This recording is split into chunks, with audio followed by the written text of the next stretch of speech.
Antes da gente entrar na aula, que hoje vai ser sobre características, atributos, quer dizer, como descrever objetos, eu quero dar uma passada em algumas coisas. Então, na semana que vem, nós vamos ter o nosso ciclo de palestras industriais. Isso aqui é o cartazinho de propaganda que circulou aí em Facebook e outras coisas, eu não sei se vocês chegaram a ver. Eu tentei mandar por e-mail também, pelo fórum, eu acho que o Moodle cortou fora a imagem da minha... Tá? Mas em todo caso, essa aqui é a imagem. Eu vou ver se eu dou um jeito de mandar para vocês de novo. Nós vamos ter palestras de 4 empresas. Tá? A Horus Aeronaves, que vai nos falar um pouco de visão computacional para agricultura de precisão. A Involves, que é uma empresa na área de automação de varejo. Eles fabricam apps para celulares usando visão computacional para diferentes áreas no varejo, principalmente supermercado e atacadista. Né? Inclusive, um exemplo que eu vou usar para vocês hoje aqui é de um projeto que nós fizemos com eles. Tá? E a ForVision, que é uma empresa de automação industrial e monitoramento. Eles tanto desenvolvem software para Intelbras, como eles desenvolvem diferentes tipos de aplicações em diferentes áreas. Tá? Todas as 3 empresas são empresas spin-off aqui da UFSC, quer dizer, empresas que surgiram de alunos pesquisadores aqui da universidade. Isso foi uma coisa que a gente levou em consideração na hora de convidar as empresas. Eu queria trazer empresas que fossem de gente que saiu do métier de pesquisa aqui. Tá? Então a Horus é uma empresa que saiu aqui da engenharia mecânica. Tá? A Involves é uma empresa que foi formada por alunos do nosso curso noturno de sistemas de informação. Ela é entre mesmo uma empresa grande, eu acho que com 60 ou 70 funcionários. Tá? A ForVision é uma empresa que saiu do nosso laboratório aqui, junto com outro laboratório que tem o mesmo nome na Univale.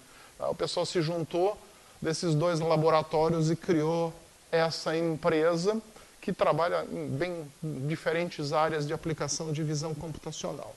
Então a ideia, o que é disso aqui? É trazer para vocês um pouco a realidade das empresas que desenvolvem aplicações. É raro a gente encontrar uma empresa grande que faça alguma coisa. Normalmente, o que a gente vai ver aqui são áreas de nicho. Então, por exemplo, a Horus é uma empresa que fabrica drone para agricultura. Visão computacional é uma parte disso, porque tem que ter um software embarcado, tem que ter um software na fazenda, tá? Tem que ter um software na nuvem para ajudar o fazendeiro, e tudo isso precisa de visão computacional, então eles acabam, por tabela, fazendo pesquisa em visão computacional para isso. A mesma coisa aqui. Né? A Involves produz aplicações para o varejista, em especial para as distribuidoras de produtos e para o supermercadista. Né? São aplicações que funcionam principalmente em celulares, mas que tem uma contraparte na nuvem. E hoje em dia você não avalia mais disposição de produto em gôndola, você não avalia mais coisas em depósitos, se você não tiver visão computacional acoplada de alguma maneira nisso. Tá? E a ForVision faz um monte de coisa diferente, como desde a área de vigilância e monitoramento até várias coisas na área de controle de processos industriais. Tá? Então, eu espero que vocês tirem algum proveito dessas apresentações e, inclusive, assim, esse dia é aberto, vocês podem convidar quem vocês quiserem, que vocês acham que teriam interesse nessas palestras, a gente tem espaço aqui. Tá? Quem mais quiser comparecer, pode comparecer. Bom, com relação às outras coisas, eu mandei um e-mail para vocês dizendo que eu incluí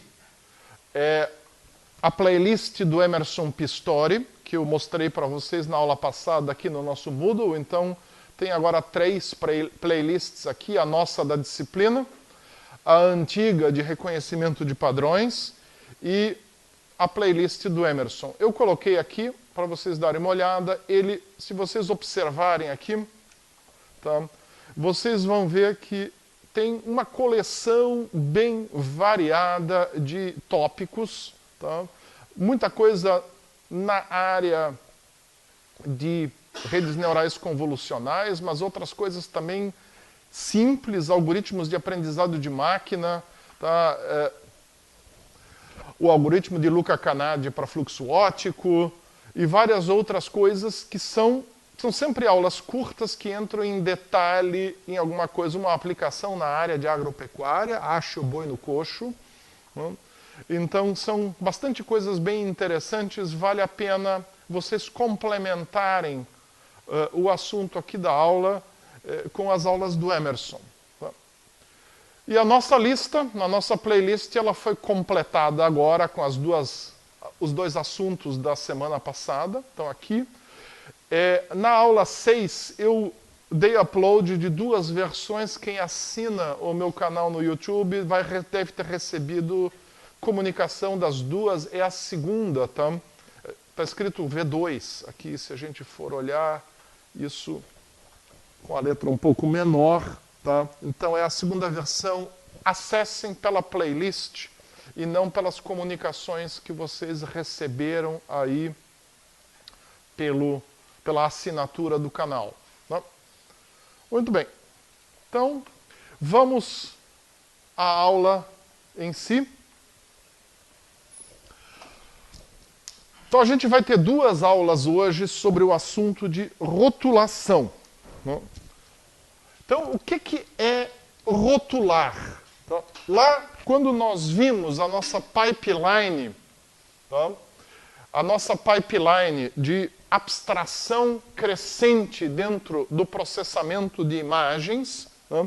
A gente viu que existe um terceiro passo que nós chamamos de rotulação, aqui, que é o primeiro passo aonde o nosso resultado não é mais uma imagem, o nosso resultado é algum modelo ainda de baixo nível do conteúdo da imagem.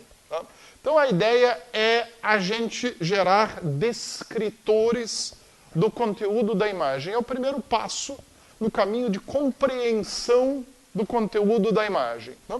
Nós vimos que no início nós tínhamos uma etapa de filtragem, onde nós melhorávamos ou adaptávamos a imagem às nossas necessidades, aos nossos requisitos. Nós vimos que existia uma segunda etapa chamada condicionamento, onde nós fazíamos uma simplificação da imagem de maneira a ressaltar aqueles aspectos da imagem que são interessantes para a nossa área de aplicação. Se para mim é importante eu ter os limites entre objetos, eu procuro bordas. Se para mim é importante eu separar objetos na imagem, eu faço uma segmentação, tipicamente por crescimento de regiões. A gente viu vários algoritmos na aula passada, inclusive a gente deu um breve mergulho em filosofia e eu falei um pouco de apriorismos kantianos para vocês e como isso se relaciona com a ideia da segmentação por crescimento de regiões, né? O apriorismo de que continuidade no espaço está associada a entes ou objetos individuais na nossa percepção. Né? Então, a ideia é que a rotulação ela objetiva transformar o conteúdo de uma imagem em uma descrição simbólica desse mesmo conteúdo. Né? Então, existem muitos métodos de rotulação. Eu vou, na aula de hoje, passar por 3 grupos diferentes de métodos e a gente vai dar uma parada depois de cada grupo para dar uma olhada em um estudo de caso de aplicação de um desses grupos de métodos. Tá? Então, inicialmente, nós temos métodos de rotulação simples, cujo objetivo é a gente transformar algum tipo de objeto, seja um segmento, seja uma linha, seja alguma coisa na imagem, em um descritor numérico que, de alguma forma, traduza características desse objeto. Nós vamos ver que em muitas aplicações isso aí já me basta para eu ir para o próximo passo, que é o passo de decisão sobre o conteúdo disso. A gente vai ver uma aplicação em vigilância eletrônica, que é bem simples. Tá? Um segundo nível é a gente trabalhar com descritores de gradientes. A gente já viu que um gradiente, uma borda é um gradiente, né? Mas a gente ainda não viu como é que a gente pode descrever estas bordas de alguma maneira útil para nós. Tá? Existem dois caminhos possíveis para a gente trabalhar com a descrição de uma borda.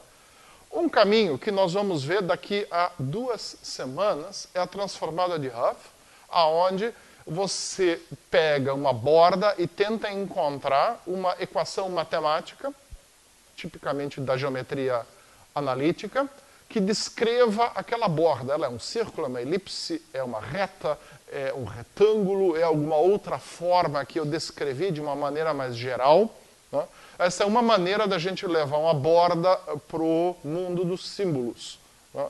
Uma outra maneira da gente pegar a borda e levar para o mundo dos símbolos é a gente criar um padrão que me descreve gradientes, como os gradientes, como esse gradiente específico se comporta, curvatura, intensidade, etc.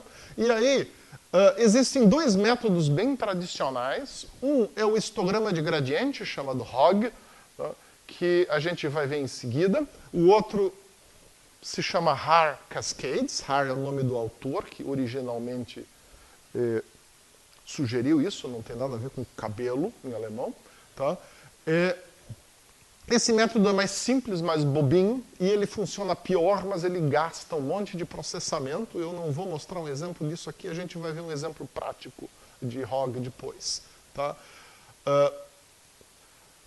E nós temos coisas mais modernas, tá? E isso é interessante porque, assim, se a gente for olhar as datas das publicações seminais em visão computacional, aquelas publicações em journals que deram mais ou menos a direção da visão computacional, a gente vai ver o seguinte. Na visão computacional clássica, a grande maioria dos algoritmos, eles foram propostos até 30 anos atrás. Pouca coisa aconteceu de 30 anos para cá. A gente tem um grande gap aí, onde o pessoal ficou mexendo aqui, mexendo ali, passando a lima ali, dando um verniz aqui e melhorando métodos e aproveitando o fato de que a nossa capacidade computacional evoluiu muito e com isso a gente consegue hoje fazer coisas com algoritmos clássicos que há 30 anos atrás a gente não conseguia. Tá? Mas não se sugeriu nada que fosse, de alguma maneira, um breakthrough. Né? E o outro lado da visão computacional não clássica, ou visão computacional baseada em redes neurais convolucionais, um aprendizado profundo, é um assunto que, como eu falei lá na primeira aula, ele foi originalmente sugerido, né, em 1998, mas ficou esquecido até 2012, quando surgiu a AlexNet, e de 2012 para cá bombou. Hoje em dia todo mundo está fazendo alguma coisa com redes neurais convolucionais. Então a gente tem esse gap aí, que eu diria 1989, 2012, onde pouca coisa aconteceu. Com algumas exceções. Os descritores de características compostos, eles são a principal exceção. Tá? Numa época em que se achava que ninguém ia inventar mais nada de novo nessa área de visão computacional clássica ou tradicional, tá? Começaram a surgir vários modelos de descritores de características que são algoritmos bem complicados. A gente vai ver em detalhes um deles hoje, que é o SIFT, e nós vamos fazer um estudo de caso em cima daquele que é considerado mais moderno, que é o ORB. Tá? A ideia disso daqui é a gente poder trabalhar com invariâncias e descrever pontos-chave na imagem e usar esses pontos-chave de alguma maneira. Isso é bem abstrato, tá? Mas a gente vai ver isso. Então, o SIFT Ele foi sugerido em 1999, então praticamente 10 anos depois que parou de aparecer coisa nova em processamento de imagem clássico. E esses outros aqui foram sugeridos nos anos subsequentes, inspirados nesse algoritmo. A gente tem aqui um detalhe que é importante. Safety Surf são algoritmos patenteados nos Estados Unidos. Estados Unidos provavelmente é o único país do planeta onde você patenteia matemática. Então a gente tem um problema. A distribuição padrão do OpenCV, como ela vai pelos Estados Unidos, ela tem esses dois algoritmos bloqueados. O código-fonte tem, mas ele não vem pré-compilado. Então, se você quiser ter isso rodando no seu computador, você tem que baixar as fontes do OpenCV e recompilar com uma flag que está lá na documentação. Tá? O Orb não, o Orb é público. Tá? Por que eles fazem isso? Porque fora dos Estados Unidos, patente de algoritmo não vale, porque o algoritmo é matemática, não se patenteia matemática, pelo menos não no mundo civilizado. Né? Então, fora dos Estados Unidos, todo mundo tem o direito de usar Safety Surf sem pagar royalty para ninguém, tá? Mas eles não podem distribuir o algoritmo compilado, então é distribuído como código-fonte. Tá?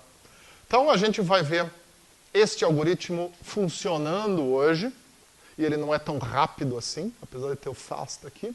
Tá? Então esse é o nosso programa. A gente vai fazer uma pausinha aqui no meio, tá? Porque isso aqui realmente é longo. Tá? Então, para vocês não saírem de cérebro queimado, a gente para aqui, faz uma pausa para o café e depois vê essa segunda parte aqui. Tá? Então, de um ponto de vista geral, tá? Qual é a nossa ideia aqui na rotulação? É a gente extrair parâmetros numéricos de objetos na imagem. A gente parte da premissa de que os objetos de interesse eles foram de alguma forma selecionados de antemão, seja lá por que for, qual que seja a pipeline de algoritmos que se usou, e aqui agora a gente vai descrever estes objetos. Tá? Às vezes a gente tem a necessidade de primeiro agrupar estes objetos. Então, um algoritmo, que é o algoritmo das componentes conexas, ele faz parte aqui do conjunto de algoritmos de rotulação e é o primeiro que a gente vai dar uma olhada. Tá?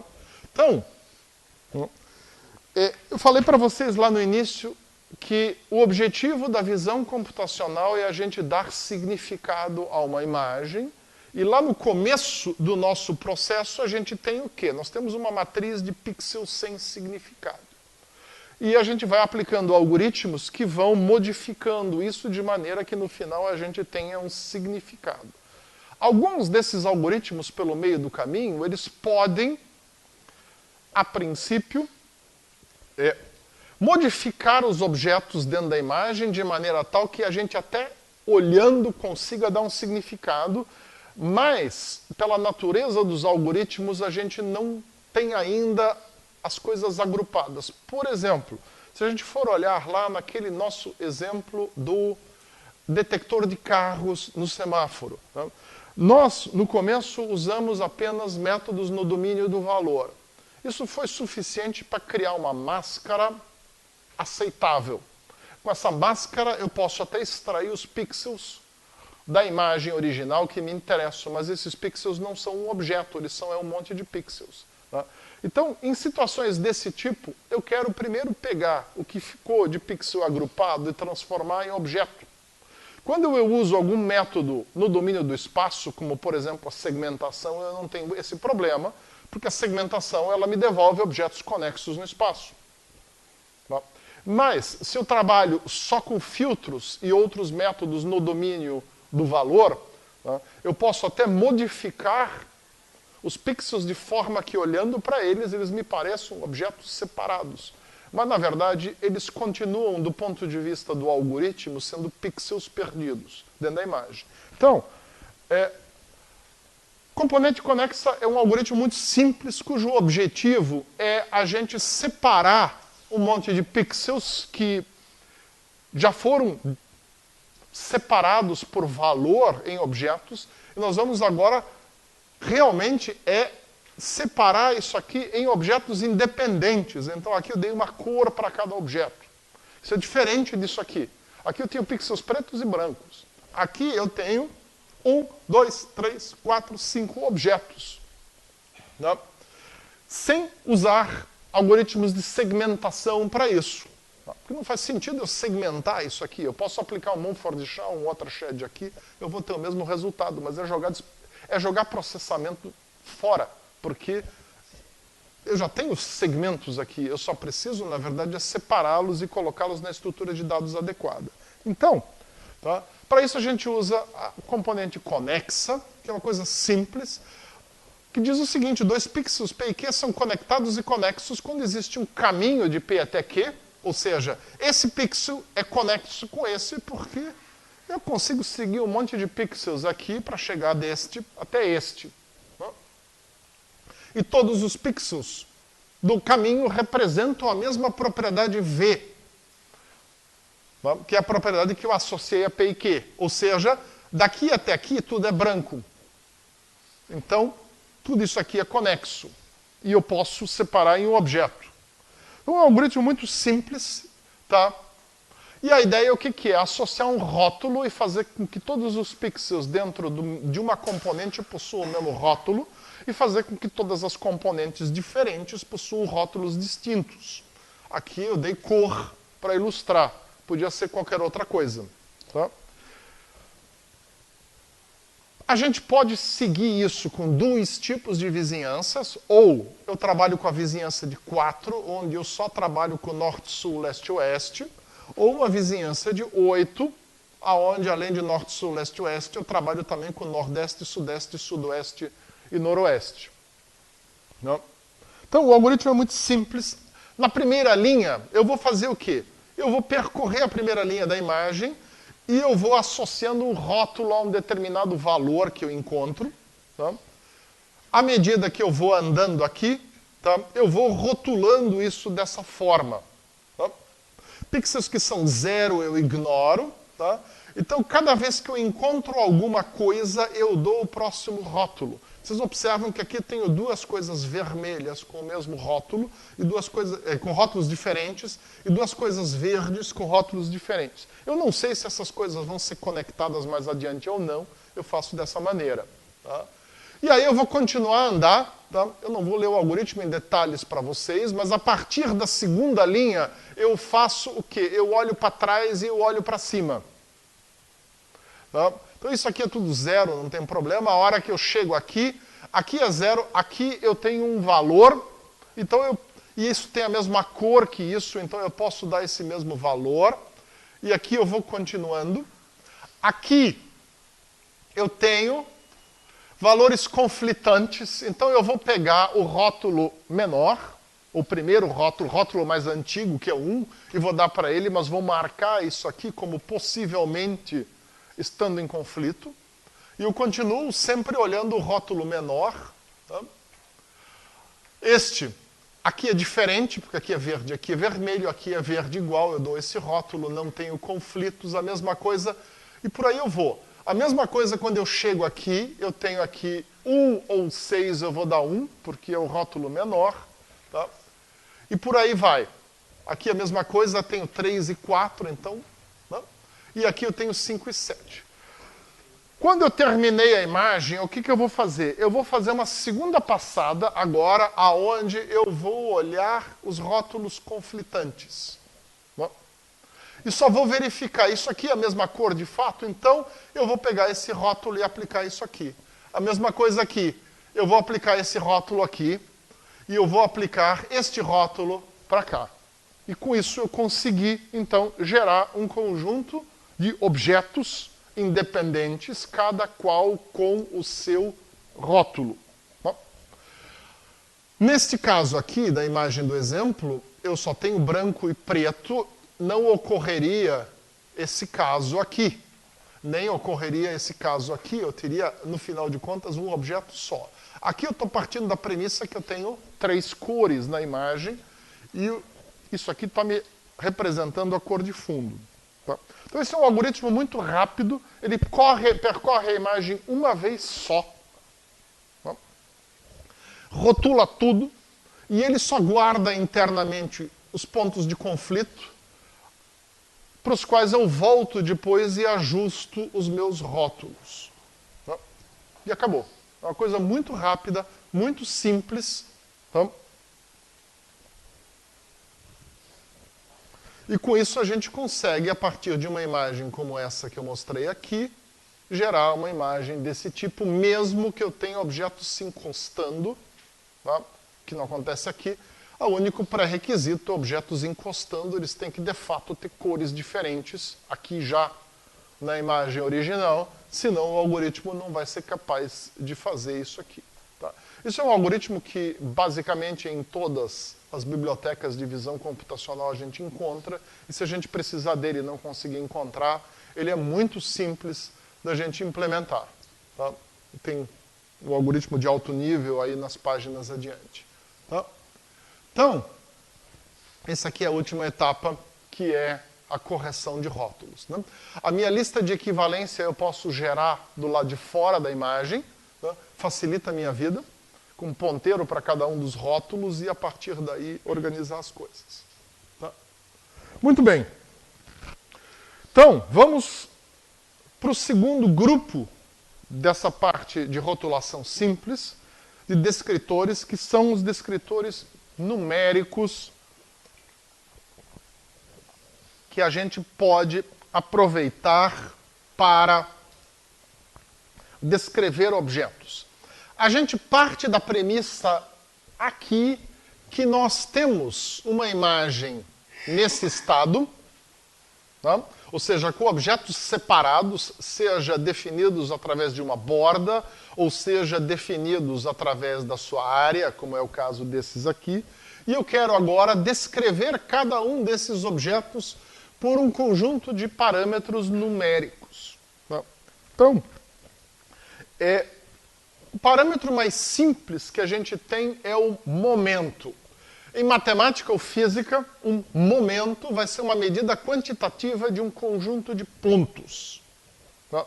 Dependendo de qual momento que eu vou usar, ou qual fórmula que eu vou usar para esse momento, eu vou descrever a forma do conjunto, ou eu vou descrever outros aspectos desse conjunto. Tá? O nulésimo momento ele vai me descrever, por exemplo, a massa do conjunto. Ou a área, tudo depende. Se os meus pixels todos têm o mesmo valor, tá, o nulésimo momento corresponde à área. Tá? O primeiro momento dividido pela massa, ou seja, pela área, dependendo, tá, é o centro de massa, que é uma coisa bem interessante para mim. Tá? O centro de massa não necessariamente está em cima do objeto. Não? A gente pode imaginar um objeto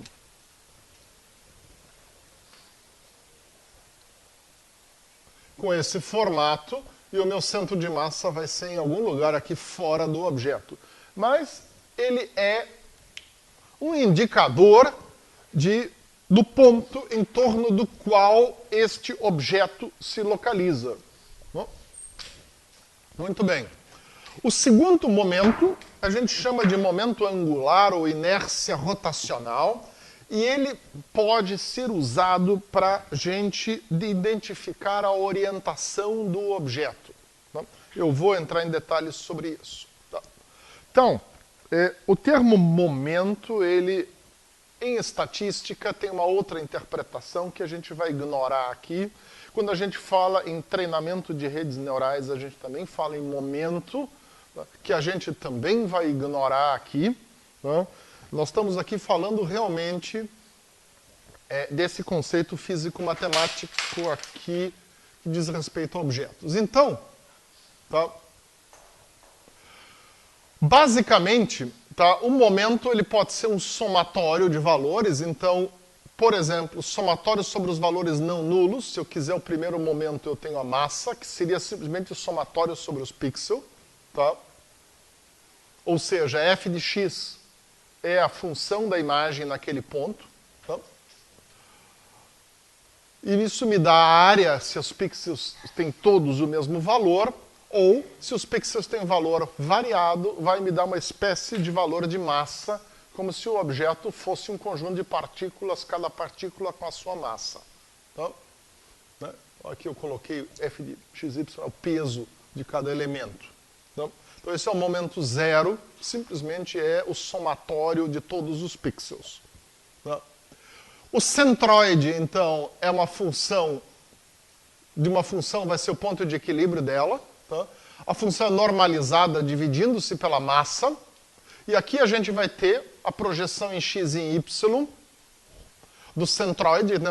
É um valor escalar. Então, a princípio, eu preciso de projeções em x e em y, tá?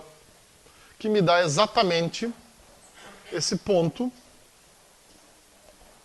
que eu coloquei para vocês aqui.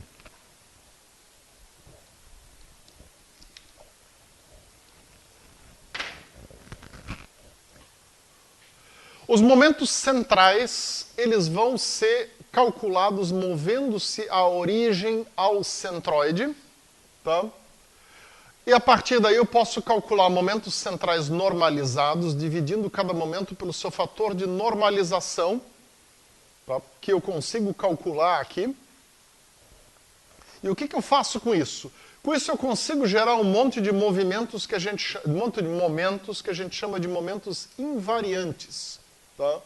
Combinando-se de diferentes formas os momentos centrais normalizados. Tem o primeiro, o segundo, o terceiro e por aí vai. Tá? E esses aqui, eles são interessantes porque eles nos permitem descrever objetos independentemente do seu tamanho ou da sua orientação. Isso é uma coisa interessante para a gente trabalhar. Tá? Então, por exemplo, tá? Eu vou pegar aqui. Tá? Tenho várias imagens de retângulos aqui. Tá? E se eu olhar aqui, tá? Primeiro e o segundo momento invariante, tá? Eles têm valores que para os diferentes objetos são bastante parecidos entre si. Tá? Isso é interessante. Então, o momento invariante ele vai depender da forma do objeto, das relações de tamanho entre as diferentes dimensões do objeto, e com isso eu posso usá-lo para descrever um objeto. Aqui eu tenho mais alguns exemplos. Tá? O objeto com diferente escala e diferente ângulo, e a gente vê que os valores são muito parecidos. Tá? Aqui a gente vai até o quarto momento invariante. Tá? Esse aqui é igual em tudo, provavelmente tem pouco poder descritivo, tá? Mas a gente vê que eles tendem a ser similares independentemente aqui do ângulo que eu estou trabalhando. Então isso é interessante para a gente poder usar isso para dizer, eu tenho um L aqui, e esse valor aqui é diferente do valor do retângulo. Então isso aqui reflete a estrutura do objeto de uma maneira bastante imperfeita, mas serve para a gente começar a fazer descrições. Tá?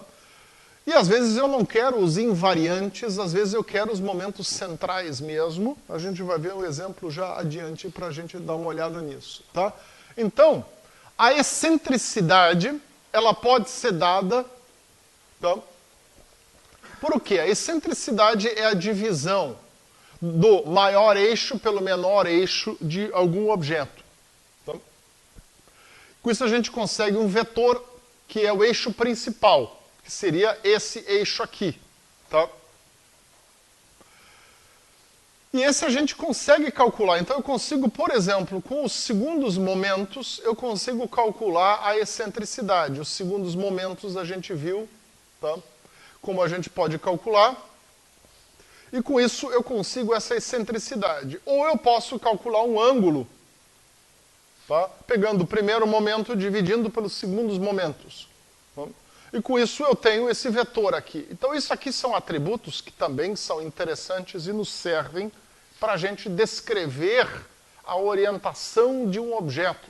Tá? Objetos alongados assim são coisas muito comuns. E, às vezes, essa descrição ela é o suficiente para a gente fazer uma classificação. Tá? Então, eu vou dar um exemplo para vocês, tá?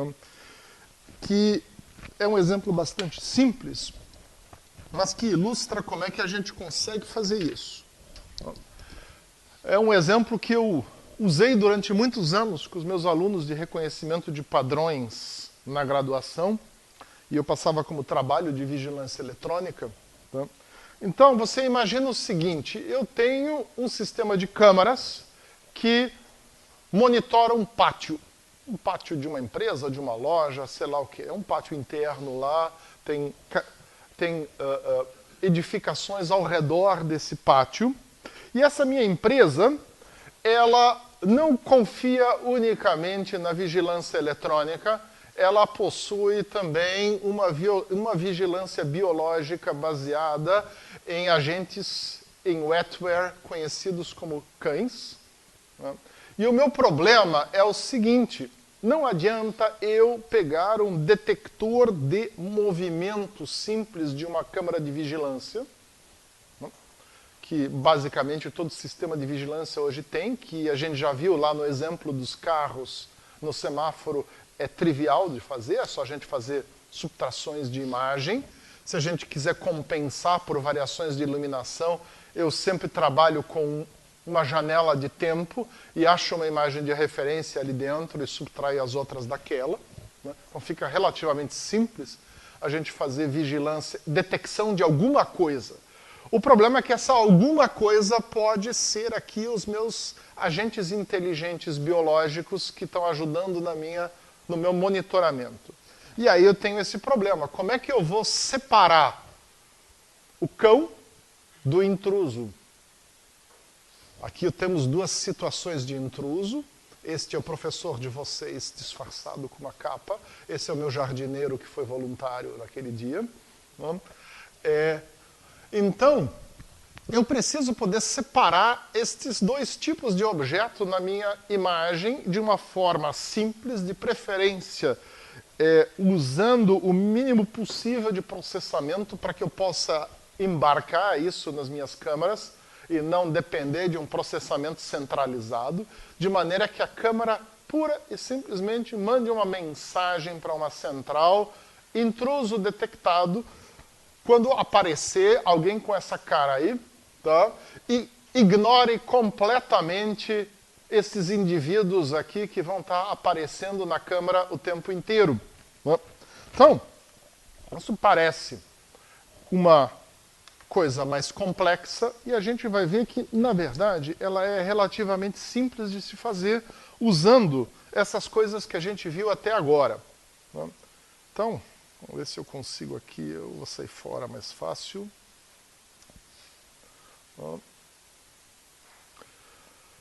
Nessa época a gente usava o Chorus ainda. Então a primeira coisa que eu preciso, de fato, é separar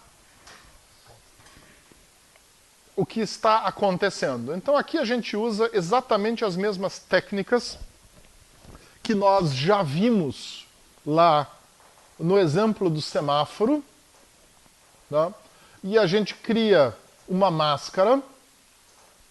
Vocês percebem que as máscaras são imperfeitas. Nesse exemplo aqui, era final de tarde, o sol estava se movendo relativamente rápido, então as sombras se moveram e a gente criou uns artefatos de iluminação aqui, que nós vamos ter que eliminar. Esses artefatos de iluminação são ruins. E a gente também tem alguns outros problemas. Por exemplo, essa cadela é branca. Ela tem um contraste muito ruim com o fundo, eventualmente desaparece. Como é que eu vou achar que isso daqui é alguém? Eu tenho a opção de simplesmente ignorar. Né? Se vocês quiserem baixar essas imagens, etc., ou se vocês trabalham com Chorus, aqui tem um workspace. Eu nunca passei isso aqui para Python, para Jupyter Notebook. Fico ainda devendo fazer. Bom, esse é o primeiro passo.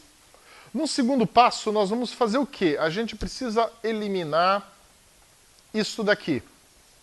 Né? Então, para fazer isso, o primeiro passo é a gente trabalhar, tá, com morfologia matemática. E aí eu posso fazer o seguinte, eu posso criar um kernel seletivo. Tá? Normalmente, a gente trabalha com kernels redondos ou quadrados. Porém, ninguém disse que eu preciso fazer isso. Tá? Então, se eu sei que eu vou ter um tipo de artefato que me gera... Tá? Desculpa, se eu vou ter um tipo de fenômeno que me gera artefatos verticais na imagem, como aqueles ali, eu posso fazer o seguinte, eu posso trabalhar com um kernel horizontal. E ao trabalhar com o kernel horizontal, eu posso simplesmente fazer uma abertura usando esse kernel, ou só uma erosão também já basta. Tá? E isso aqui vai fazer o quê? Vai deixar objetos que têm uma dimensão vertical grande sem serem afetados, porque a chance deles caírem embaixo do kernel e cobrirem o kernel inteiro é grande. Mas isso vai pegar objetos assim, ó, desculpa, objetos com uma dimensão horizontal grande sem serem afetados, mas objetos com só dimensão vertical e pouca dimensão horizontal, né, vão ser cortados. Então é isso que a gente faz aqui. Tá? E com isso a gente consegue eliminar isso aí sem problemas. Tá? Tiramos um monte de artefatos. No próximo passo, a gente vai fazer uma abertura comum com o kernel redondo, tá? Simplesmente para a gente eliminar o lixo que tinha antes. Observem que são dois passos, eles são interessantes de ser feitos em separado, porque eu consigo ser agressivo com esse kernel horizontal para realmente tirar tudo que é vertical aqui. Tá? E aí só me sobra o barulho, o ruído. O ruído eu tiro com um kernel redondo, sem problemas. E com isso me ficou o larápio e a sombra do larápio. Não deu para eliminar a sombra, a não ser que eu fosse deixar aqui o meu threshold mais baixo. A sombra não tem jeito de tirar daí. Tá? Se eu baixar muito o threshold, eu tenho o problema que os meus cachorros claros vão ser filtrados fora. Tá? A alternativa para o dono desse lugar é usar só cachorro escuro. Assusta mais, inclusive. Então, é uma possibilidade. Mas depois disso, a gente faz um fechamento e a gente tem aqui o larápio fechado. Então, com isso eu consegui um objeto aqui, a gente vê isso aplicado em vários. Tá? E a gente já observa uma característica. Tá? Larápios, em geral, são verticais. Cachorros tendem a ser horizontais, a não ser quando eles estão olhando para a câmera. Mas, nesse caso, eles estão na parte baixa da imagem e não na parte alta da imagem. Né? O larápio, ele ocupa uma parte central ou ele é mais alto. O cachorro de frente, ele vai ser baixo. E aqui a cachorra branca desapareceu, então, na prática, ela vai simplesmente ser desconsiderada. Não? Então, essas são as características que a gente está vendo aqui. Bom, como é que eu consigo agora gerar um classificador para isso? Uma forma é eu primeiro avaliar a excentricidade, ver onde é que está o eixo principal e depois ver se o eixo principal ele tende a ser horizontal ou ele tende a ser vertical. Isso eu faço com o primeiro e o segundo momento do objeto. Tá? Então, alguns valores numéricos bem simples. O próximo passo é eu determinar onde é que está o centro de massa do objeto para saber se o objeto ele tende a estar embaixo ou tende a estar mais para o meio da imagem. Mais um valor numérico. Então, a princípio, com um conjunto de 4 valores numéricos, eu seria capaz de classificar isso daqui. Se eu não ignorar completamente isso daqui, mas pegar, eu posso ainda pegar um quinto valor numérico, que é a área. E dizer, uma área menor do que um certo valor, eu ignoro também. Tá? Então é isso que a gente faz aqui, nessa etapa. Tá? Eu vou primeiro gerar componentes conexas, a partir daí eu vou eliminar os objetos muito pequenos e só ficar com os grandes. Eu vou calcular basicamente os 2 eixos principais a partir dos momentos. Né? E com isso, eu tenho também o centro de cada objeto, tenho a orientação dos objetos e posso, então, decidir o seguinte: um objeto vertical, mas que está aqui embaixo, é um cachorro. Um objeto horizontal, não importa onde ele esteja, é um cachorro. Né? Mesmo que ele estivesse lá atrás, na frente da porta. Né? E um objeto que tende a ser vertical, mas ele é maior do que um certo limiar, ele vai ser um intruso. Pronto. Tá? É bem simples. Né? E com isso eu consegui resolver o meu problema simplesmente fazendo o quê? Usando aqueles mesmos métodos bem simples lá do nosso problema do detector de carros, jogando em cima desse resultado uma componente conexa para a gente separar os objetos da imagem, e a partir daí já calculando a área e eliminando o que é muito pequeno, e em cima disso calculando apenas 3 valores numéricos que são suficientes para eu classificar com sucesso esses objetos. Eu não preciso de nenhum método de aprendizado de máquina aqui, né?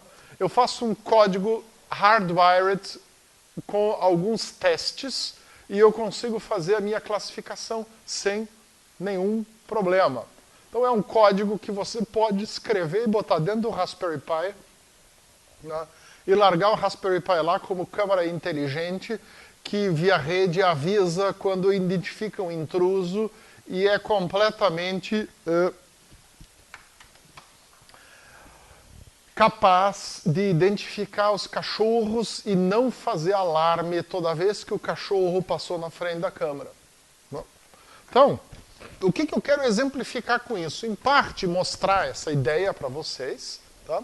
Então, os links para essa página, a página ainda não está no site da disciplina de visão, a página está no nosso site antigo da disciplina de reconhecimento de padrões, mas ali no PowerPoint da aula de hoje vocês vão encontrar links para essas páginas e links também para o dataset, se vocês quiserem repetir isso em casa em Python. Tá? Muito bem. Alguma dúvida sobre isso?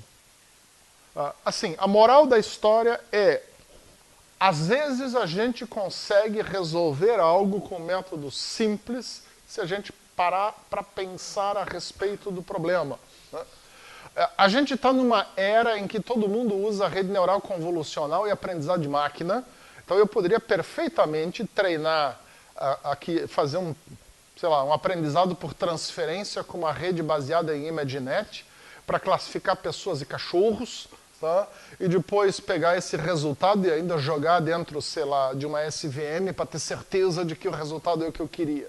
Tá? Mas assim, não tem necessidade. Tá? Existem problemas onde a gente, com visão computacional clássica, a gente consegue muito facilmente produzir resultados que são confiáveis. Tá? Então, quando eu dava a disciplina só de reconhecimento de padrões para graduação, eu passava esse exemplo para os alunos, mandava eles tirar as imagens deles próprias e reimplementar o problema, era o trabalho final da disciplina, e todo mundo sempre conseguia fazer, mesmo com foto ruim. Tá? Então, isso é uma coisa que é legal, é fácil de fazer, né? E a gente pode pensar em aplicar isso em outras áreas também. Vocês viram aqui, o Emerson Pistori tem um exemplo aqui, que é o exemplo do boi, onde é que está? Do boi no coxo, aqui, tá? Muito possivelmente, eu não assisti esse vídeo, vale a pena vocês darem uma olhada, muito possivelmente ele resolve o problema também de uma maneira simples assim. Tá? Talvez não, eu não sei. Vale a pena vocês darem uma olhada, e se ele não resolveu assim, fica um desafio até, deem uma pensada se vocês não conseguiriam resolver com alguma coisa simples. Tá? Muito bem, vamos voltar ao PowerPoint. Então, essa é a parte das coisas simples. E se a gente não for simples? Vamos discutir primeiro uma questão que é o próprio conceito da invariância, antes da gente entrar nas outras coisas. Tá? Vocês viram lá que eu passei para vocês no final da parte de momentos uma lista de momentos que são momentos ditos invariantes. Tá? O que significa isso? Tá?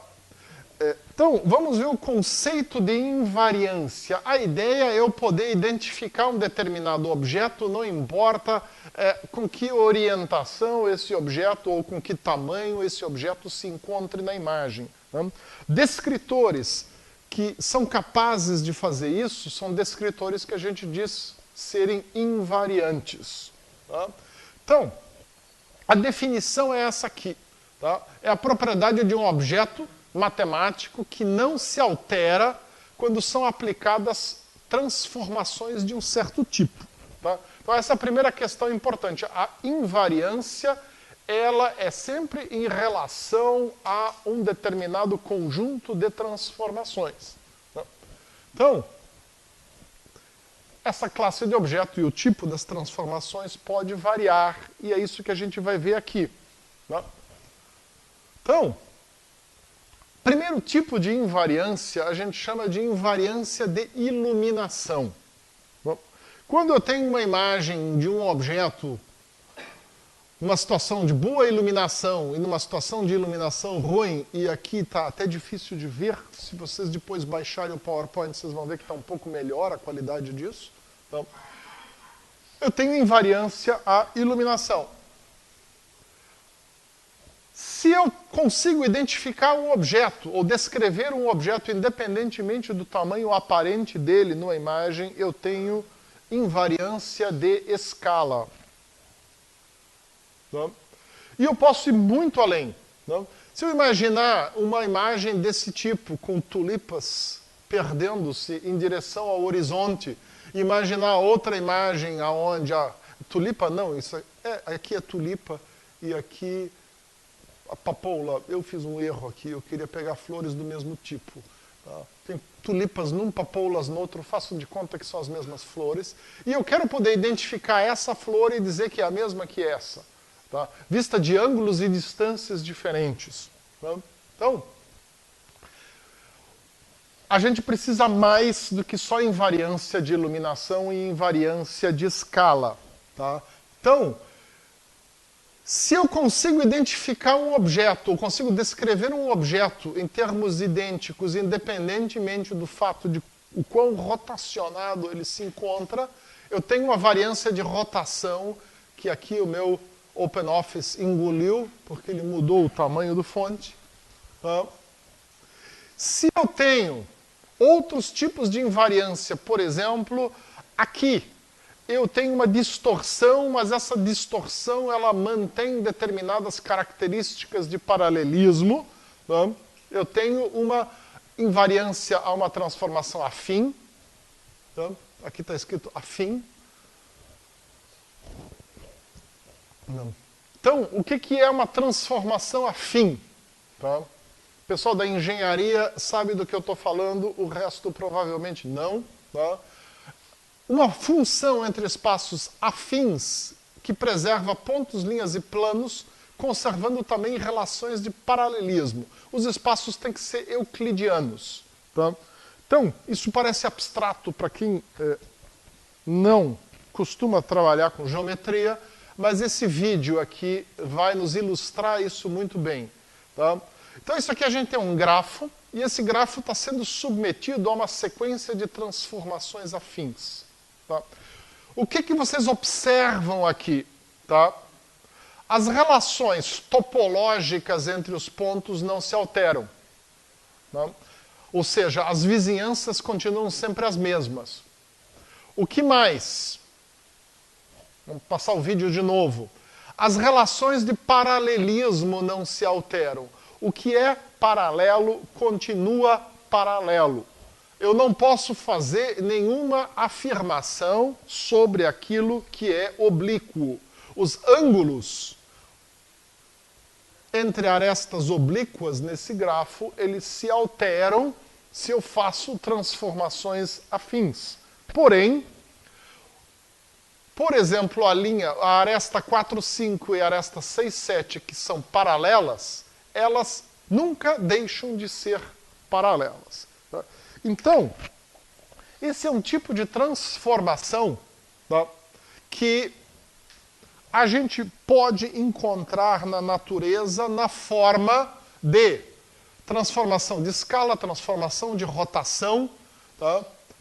Iluminação não, tá? Escala, rotação, aqui está a rotação, e transformação afim em geral, como essa distorção aqui, onde se manteve essas relações de paralelismo aqui e essas relações de paralelismo aqui. Essa é uma transformação rara de você encontrar numa imagem. Né? Normalmente, quando a distorção é desse tipo, a transformação ela é uma transformação de perspectiva. Tá? A transformação de perspectiva não é uma transformação afim. Tá? Ela é uma transformação onde linhas paralelas em uma representação, tá? Ela se transforma numa representação aonde as linhas não mais são paralelas. Tá?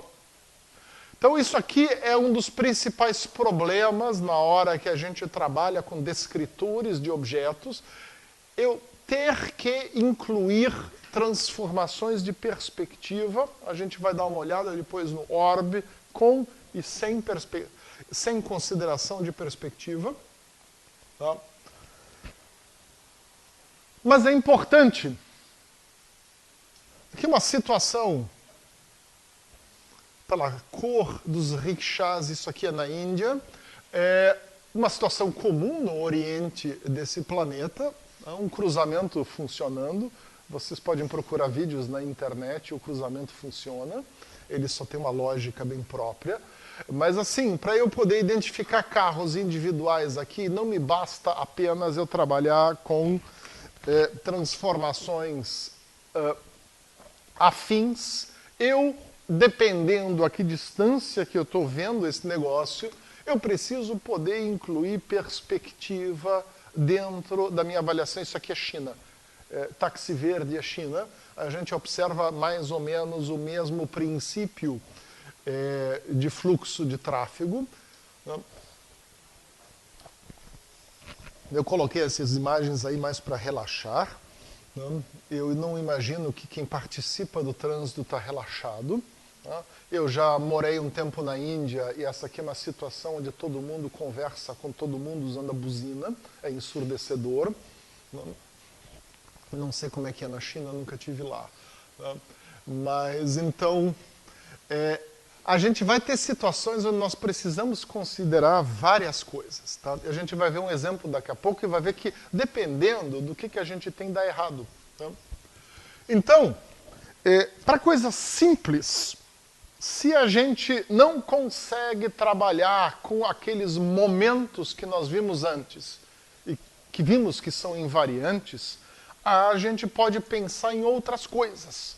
Se eu tenho, por exemplo, uma detecção de bordas, eu poderia pensar em analisar essas bordas. E como é que a gente poderia analisar essas bordas? Trabalhando com janelas, e dentro dessas janelas, tá, analisando os gradientes. Tá? Então, isso aqui é uma coisa difícil, mas dentro desse grupo de algoritmos de processamento de imagem que surgiram de 1999 para cá, tá? O mais simples deles é o histograma de gradientes. Eu botei aqui porque hog é porco em inglês. Tá? Então, o histograma de gradientes orientados é o mais simples, e aqueles aplicativos de câmerazinha que acham o seu rosto, tá? Normalmente eu uso isso aqui porque é uma coisa simples e dá para fazer em tempo real mesmo no celular. Tá? Ou na filmadora, ou coisa assim. Então, a ideia o que é? Isso aqui, na verdade, é um artigo até de 2005. Da conferência Computer Vision and Pattern Recognition, que é uma conferência importante internacional. Tá? Então, qual é a ideia? Tá? Por exemplo, eu tenho um conjunto de objetos numa imagem, tá? E eu posso usar diferentes escalas e eu representar os gradientes da imagem em diferentes escalas. Por exemplo, trabalhando com células 10 por 10, ou trabalhando com células 20 por 20, e ali dentro eu represento os gradientes nas diferentes direções, tá? Cada qual com a sua intensidade, e uso esse conjunto de descritores para tentar, de alguma maneira, descrever a forma desse objeto. Então, como é que isso funciona? Aqui a gente tem um exemplo aqui na imagem tradicional da Lena. Aqui não ficou mais tão claro o que exatamente a gente tem. Tá? A imagem da astronauta que não é astronauta. Tá? Aqui a gente vê o rosto de uma maneira muito clara, definida. Tá? E aí fica evidente por que a gente usa ROG, identificador de rosto, em câmeras. Tá? É fácil de achar um rosto usando essa técnica. A gente só precisa entender como é que a gente trabalha com isso aqui. Não? Então vamos ver a ideia. Então, tá? O primeiro princípio do ROG é caracterizar os objetos por seus gradientes, e isso de uma maneira multiescalar, usando diferentes janelas em cima da imagem. Tá? Em seguida, eu vou fazer o quê? Eu vou trabalhar com histogramas desses gradientes, ou seja, eu vou trabalhar nessas janelas e eu vou organizar esses gradientes por intensidades e orientações, fazendo um histograma dos mais frequentes dentro de uma determinada janela. Tá? E a partir daí, eu vou simplesmente gerar um conjunto de padrões, onde cada padrão é um histograma de gradiente que corresponde a uma janelinha dessa, e eu posso sair classificando isso com algum classificador. Tá? Um exemplo típico usado nesses artigos iniciais é Support Vector Machines. Tá? Eu vou dar um exemplinho para vocês aqui com Support Vector Machines, mas não é necessariamente a melhor técnica. SVM, se a gente usar um SVM tradicional, nos limita a duas classes, é ou não é. Tá? Existem SVMs multiclasse, mas aí a gente também já está indo para o ambiente da exceção. Tá? Dá para você classificar de outras maneiras isso aqui também. Tá? Então, qual é a minha ideia? Tá? Eu vou trabalhar com diferentes partes da imagem. Nessa parte da imagem, eu vou achar diferentes gradientes com diferentes orientações, tá? Que eu posso representar desta maneira aqui. Tá? Um ponto central e os seus gradientes nas diversas direções. E aí eu vou fazer o quê? Eu vou gerar um histograma dentro da minha janela maior. Tá? Então eu trabalho sempre com duas janelas, uma onde eu calculo gradientes lá dentro, e outra janela maior que tem subjanelas, e eu vou fazer um histograma primeiro aqui, e depois eu vou fazer uma análise mais global disso. Tá? E a minha ideia é essa. Tá? Eu tenho uma figura, eu gero esses histogramas, e aí eu percorro a imagem num determinado sentido, e eu gero um padrão final, que é um descritor de o quê? Intensidades e orientações de gradientes nessas partes da imagem. Tá? Teoricamente, esse padrão ele me descreve características da imagem de uma maneira tal que eu possa classificar o conteúdo da imagem usando isso. Tá? Então, uma aplicação típica também é identificar pessoas em imagens. Tá? Então, a ideia é essa aqui. Tá? Eu parto aqui da minha imagem original, eu vou normalizar gama e cor, não coloquei aqui, eu vou calcular os gradientes. Tá? Eu escolho algum operador de gradiente, aqui tão simples, tá? Como Robert Sobel e uns outros mais simples aqui, um gradiente cúbico, tá? E por aí vai, ou eu posso simplesmente usar o Kenny, que seria a minha sugestão na prática. Normalmente, quando a gente tem coisas simples, embarcada em câmera ou coisa assim, não se usa o Kenny porque ele consome muito tempo de processamento. Se usa algum operador mais simples, como Sobel ou Robinson, tá? Que tem um tempo de processamento menor. Tá? E aí eu vou fazer uma seleção ponderada de células. Tá?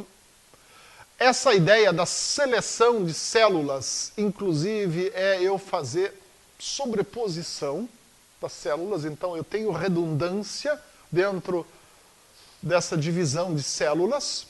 Tá? E aí eu vou pegar os gradientes em cada uma dessas células aqui. Tá? Cada um desses blocos de células. Tá? E eu vou coletar, basicamente, os ROGs em cada um. Sempre com 8 orientações. Então, tipicamente, tá? Numa imagem desse tipo, a gente acaba trabalhando. Tá? Aqui são 15 vezes 7 células, por exemplo, 840 conjuntos de gradientes. E a partir daí eu faço o quê? Eu gero um vetor essa imagem aqui é um vetor de 840 posições contendo histogramas, tá? Que aí eu vou classificar. Tá? Nesse exemplo aqui, a ideia, isso aqui é um desenho típico de uma SVM. Tá? Que a ideia, o que, que é? Eu tenho padrões num espaço qualquer e eu tento encontrar um divisor aqui. Tá? Nesse caso aqui, eu vou querer fazer o que com a imagem? Tá? Eu vou querer poder dizer é pessoa ou não é, que parte da imagem é pessoa, que parte da imagem é não pessoa. Tá? Isso eu consigo fazer usando uma SVM. Se eu quiser um classificador de mais classes, eu tenho que fazer alguma outra coisa. Tá? Eu uso KNN direto, ou eu uso algum modelo de aprendizado de máquina com rede neural, ou eu uso um SVM multiclasse, eu uso IBL. Aí tem diversas maneiras da gente classificar o vetor. Mas a ideia sempre é essa, eu tenho esse vetor, tá? E esse vetor, de fato, é o que descreve os gradientes da imagem. Tá? Então, isso aqui é o princípio do SVM, de encontrar uma divisão linear entre os dois grupos de vetores, tá? Para a gente chegar num resultado aqui. Tá? E com isso, define-se uma área, que são aquele conjunto de células que foi classificada como pessoa dentro da imagem, ou rosto ou outra coisa. Funciona sempre? Não. Tá? Tem alternativas mais simples, por exemplo, o modelo baseado em partes, que você pega e você junta, tá, o raciocínio baseado em modelos com esse raciocínio baseado em dados, que é o quê? A descrição de partes de imagem. Então, eu posso pegar, por exemplo, uma bicicleta e dizer a bicicleta é composta por roda, quadro e ciclista, e tentar identificar isso dentro de uma imagem, e a partir daí, classificar diferentes áreas da imagem como sendo essas partes, e a partir daí gerar um modelo que é uma estrutura. Tá? Então, isso me permite eventualmente trabalhar de uma forma mais simples e inclusive trabalhar com invariantes desse tipo aqui. Uma coisa que, se eu quisesse classificar o negócio de cara, possivelmente não daria certo. Tá? Aí tem um carro, por exemplo. Aqui a gente até identifica o que é o carro, o que não é. Tá? Uma pessoa com um componente de partes, braços, pernas, tronco, cabeça, etc. Tá? Muito bem. Então, vocês têm um Jupyter Notebook com essa informação para a gente relaxar um pouco antes da gente dar uma olhada em Haar Cascades. Eu vou... Não é este Jupyter aqui. Tá? Então, deixa eu ver aqui, ter certeza de que isso aqui está rodando tudo direitinho. Eu coloquei aqui o código básico, tá, do ROG, simplesmente para vocês testarem com qualquer dado. Aqui está a imagem do astronauta. Tá? Vou rodar aqui. Vocês estão vendo que é extremamente rápido carregar a imagem, calcular o histograma de gradientes e mostrar. Provavelmente ele leva mais tempo mostrando do que de fato calculando. Tá? Eu não me lembro agora como é que era o nome do outro. Era café, né? Coffee, era isso ou era xícara? Coffee. Tá? Aqui a gente tem a xícara. Tá? Observem que a madeira gera uma montanha de gradientes. Tá? Os gradientes estão orientados na linha aqui dos veios, mas a gente vê, ó, tem bastante. Tá? Então isso é uma coisa que, no fim de contas, gera ruído, é um problema. Tá? Mas a gente pode resolver isso mudando também, tá?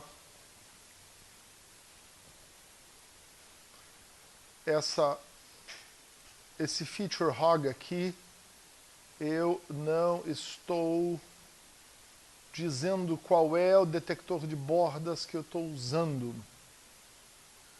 Tá? Esse aqui é o do SkyImage, da SkyImage. Tá? Então, outros detectores permitem que você escolha. Deixa eu até dar uma olhada aqui. Na documentação disso eu esqueci de colocar, acho que eu não coloquei. Vou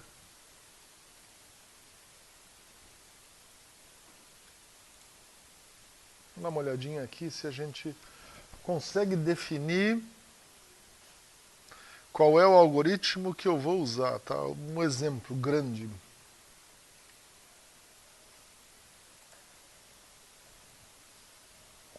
Fantástico.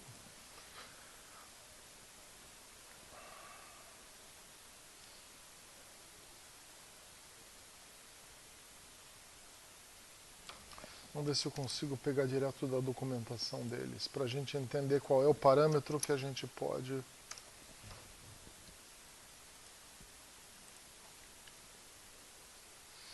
O 16 é a última versão, né?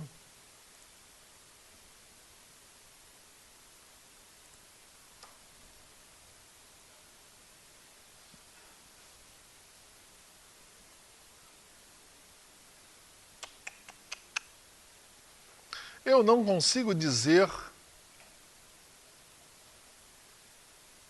Eu posso dizer qual é a norma que eu estou usando, mas eu não consigo dizer para ele o que ele usa. Ele está usando aqui Gaussian Sigma 8 Pix.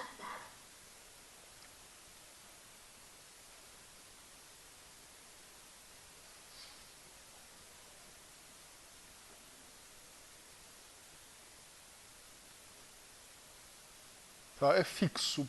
Infelizmente a gente não consegue mudar nessa implementação aqui, pelo menos. Eu não sei como é a do OpenCV, eu não testei. Tá? Eu só testei essa. E aqui... Não tá, isso aqui é outra coisa. Tá? Então, aqui a gente vê um problema que a gente tem, tá? Quando a gente não consegue mexer no detector de gradientes, é que gradientes inúteis, como os veios da madeira, acabam me gerando esse tipo de ruído aqui que avacalha o meu resultado. Tá? Isso é uma coisa irrelevante, é uma informação inútil, esse monte de coisa aqui. A gente deveria poder apagar isso. Tá? Se eu pudesse escolher o que eu faço para calcular, o que eu uso para calcular gradiente, eu poderia pegar um Kenny com um sigma grande e ele simplesmente borraria tudo isso aqui, ignoraria, e a gente teria gradientes centrados nas bordas que fazem sentido aqui na xícara e assim por diante. Bom, então, esse é um problema com algoritmos que já vêm prontos, implementados de acordo com alguma estratégia pré-definida. Mas fica aqui como exemplo, a parte interessante aqui é vocês verem justamente como ele é rápido.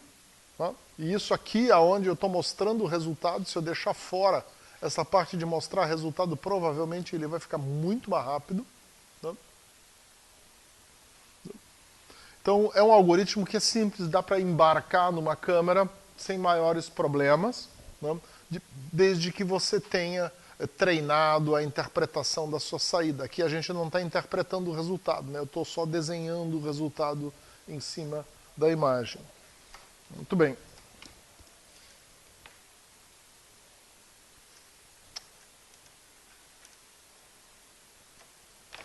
Vamos voltar então para isso aqui.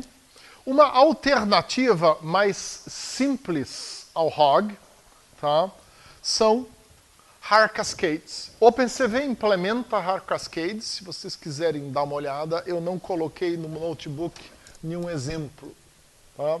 HAR Cascade é uma outra forma da gente, de maneira simples, identificar coisas como pessoas. Tá?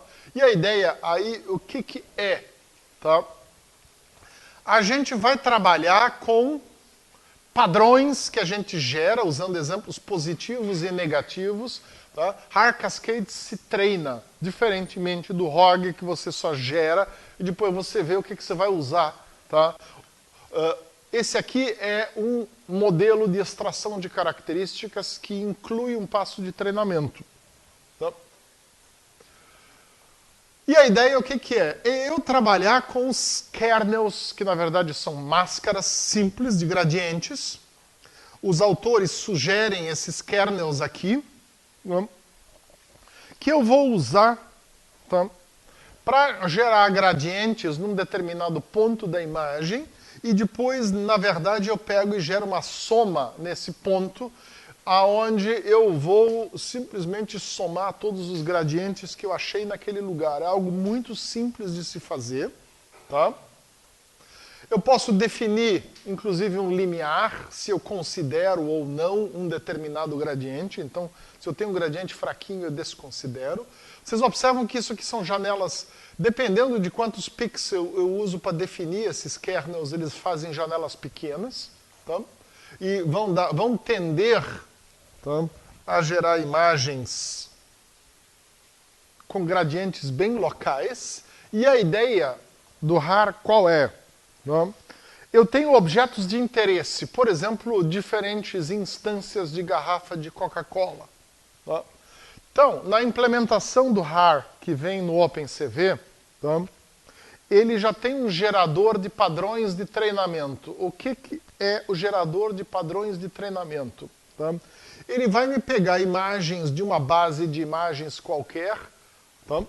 Tem uma pronta no OpenCV, você também pode dizer para o OpenCV usar um crawler que ele tem e buscar um monte de imagem na internet. E ele vai pegar o seu objeto de interesse e botar como máscara aqui. Vocês estão vendo aí um monte de coisa que parece não fazer muito sentido. Alguém atirou uma garrafa de Coca-Cola numa corredora, tem uma garrafa de Coca-Cola no meio de uma cena esportiva, garrafa de Coca-Cola no ar na frente de uns turistas. Tá? A ideia simplesmente é colocar o seu objeto de interesse, depois que ele foi submetido a um conjunto de transformações, tá? Inclusive transformações de perspectiva, não apenas transformações afins, tá? De maneira a representar esse objeto nas mais diversas situações, tá? Com diferentes escalas. E aí o que você tem depois dessa fase preparatória? Você tem um monte de imagens de treino. E essas imagens de treino, então, você usa para aplicar essas máscaras e você gerar conjunto de gradientes em cima da imagem. A ideia é que no padrãozão que você gera de gradientes, que é similar ao histograma de gradientes orientados, ao ROG, tá? E você vai ter em algum lugar lá dentro do seu padrão a Coca-Cola, mas dentro do contexto dela. Tá? Supondo-se que isso aqui sejam contextos válidos para a sua Coca-Cola. Tá? E a partir daí você vai ter então um padrão gerado, e a ideia é usar algum classificador para esse padrão. No artigo original dos autores desse método, eles usaram AdaBoost, que é um algoritmo de reconhecimento de padrões, de aprendizado de máquina, para fazer essa classificação final. Tá? A princípio, gerando todos os features e somando todos os gradientes gerados em cada pedaço da imagem, e aí vendo se isso está acima de um limiar ou não. Se estiver acima do limiar, ele entra no padrão final. Se estiver abaixo do limiar, ele não entra no padrão. E aí a ideia é o que é? O AdaBoost, na verdade, ele é uma espécie de SVM em pedaços, que vai me gerar um classificador piecewise linear, parcialmente linear, né? E que faz uma divisão entre as diferentes classes. Isso aqui é algo que você pode usar lá no ROG também. Né? O exemplo está aqui com o AdaBoost, o exemplo está com SVM lá no ROG, porque é o que é sugerido pelos autores do artigo original, onde foi apresentado o método. Nada impede de você escolher qualquer um desses ou outro. Tá? Eu gosto do IBL, que é uma maneira inteligente da gente trabalhar com KNN e não tem tempo de aprendizado e trabalha com N classes. O meu problema, tanto com AdaBoost quanto com SVM, se eu usar os algoritmos originais, é que eles têm duas classes, objeto e não objeto. Né? Às vezes eu tenho mais de um objeto que eu quero classificar. Né? Então, tá? Basicamente aqui, tá? Viola Jones são os autores do artigo original, né? Onde se sugere esse detector. Tá? E a ideia é essa. Aqui tem um exemplo unidimensional de AdaBoost em cima disso. Não faz muito sentido a gente perder esse tempo com isso.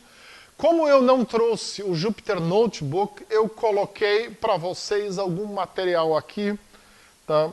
Se vocês quiserem usar isso em casa. Uma das razões pelas quais eu não coloquei o Jupyter Notebook é treinar Har Cascade leva tempo. Tá? Você imagina, você tem que criar aquela base de imagens exemplo, treinar a base de imagens exemplo leva um bocado de tempo. Tá? No OpenCV, que é quem tem isso pronto, o aplicativo de treinamento é uma aplicação de linha de comando em Linux que é escrita em C e compilada. Então você pode instalar instalando o OpenCV para C. Tá? Não tem no OpenCV para Python. E você tem que treinar como linha de comando fazendo um Jupyter Notebook.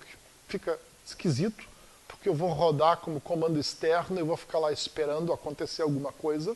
E acontecer alguma coisa, eu fiz uns exemplos lá de umas imagens da área de varejo com gôndola de supermercado. Acontecer alguma coisa levou 12 horas.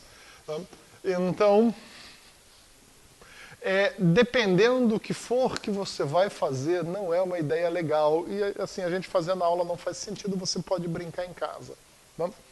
Então, estão aí as indicações para você fazer em casa. Tá? Então a gente vai fazer uma pausinha de café e aí nós vamos falar de key points, que é algo bem mais complexo, mas é um pouco mais antigo. Então vocês viram ali o ROG, por exemplo, de 2005. Isso aqui, a primeira publicação dessa área é de 1999. Né? Mas é um troço que, assim, faz bem mais sentido a hora que a gente trabalha com imagens mais complexas. E aí eu vou mostrar uns exemplos para vocês que parecem simples e que não funcionam. Né? E a gente vai discutir um pouco quais são as limitações desse método. Depois do café.